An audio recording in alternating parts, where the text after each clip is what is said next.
కరీంనగర్ జిల్లా కలెక్టరేట్ ఆడిటోరియంలో సోమవారం నిర్వహించిన ప్రజావాణి కార్యక్రమానికి విశేష స్పందన లభించింది.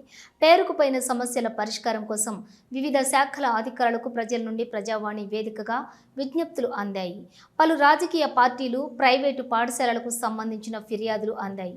ప్రజావాణిలో వచ్చిన ఫిర్యాదులకు ప్రాధాన్యత ఇచ్చి వెంటనే ఆయా సమస్యలను పరిష్కరించాలని ఉన్నతాధికారులు సంబంధిత అధికారులకు సూచించారు.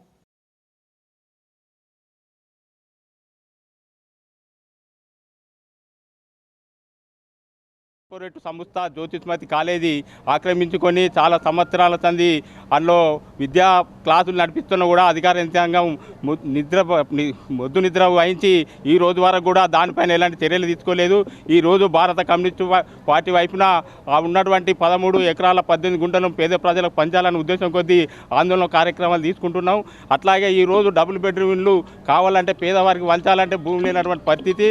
అలాగే జర్నలిస్టులు కానీ వాళ్ళకు కూడా ఇదివరకు కూడా ఇళ్ల స్థలాలు ఇస్తామని కూడా ఇదివరకు ఇవ్వనటువంటి పరిస్థితి. అట్లాగే వెంటనే స్థానిక యంత్రాంగం, కలెక్టరు, స్థానికంగా ఉన్నటువంటి 3 మంత్రులు ఉన్నారు. కరీంనగర్ జిల్లాలో కేంద్ర మంత్రి కూడా ఉన్నాడు.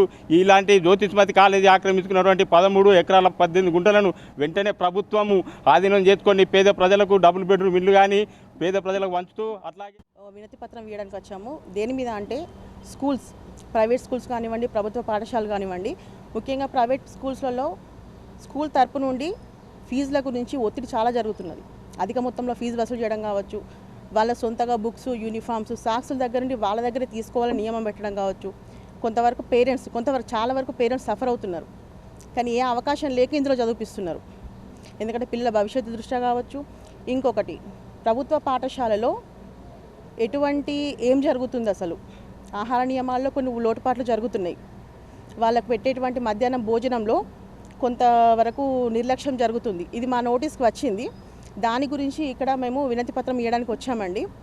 కొంచెం ప్రభుత్వం కూడా దీనికి ఖచ్చితంగా చర్య తీసుకొని గత ఎన్నో రోజుల నుంచి పోరాటం చేస్తూ ఉన్నాం. గత 3 సంవత్సరాల నుంచి ముఖ్యంగా ప్రైవేట్ పాఠశాలలు ఏవైతే ఎంపిక జరిగినాయో కలెక్టర్ గారు, చైర్మన్ గారి ఆధ్వర్యంలో 5 మెన్ కమిటీ దాదాపు 26,000 అభ్యర్థులు, ఎస్సీ, ఎస్టీ, హరిజన, గిరిజన విద్యార్థులు గత 35 సంవత్సరాల నుంచి విద్యను అందిస్తూ ఉన్నాం. ప్రభుత్వము కార్పొరేట్ స్కూల్స్లలో విద్యను అందించాలనే ముఖ్య ఉద్దేశంతో ఈ బెస్ట్ అవైల్ స్కీమ్ను ప్రవేశపెట్టింది గత 35 సంవత్సరాల క్రితం. మరి దీనిలో భాగంగా గత 3 సంవత్సరాలకు దీనికి సంబంధించిన ఫండ్స్ రాకపోవడం, ఈ 100 సంవత్సరాల నుంచి దున్నుకున్న భూమి సార్ ఇప్పుడు దాన్ని నాకు కావాలని కబ్జా చేసుకుంటాను సార్. మమ్మల్ని కాదని రానిత్తలేడు.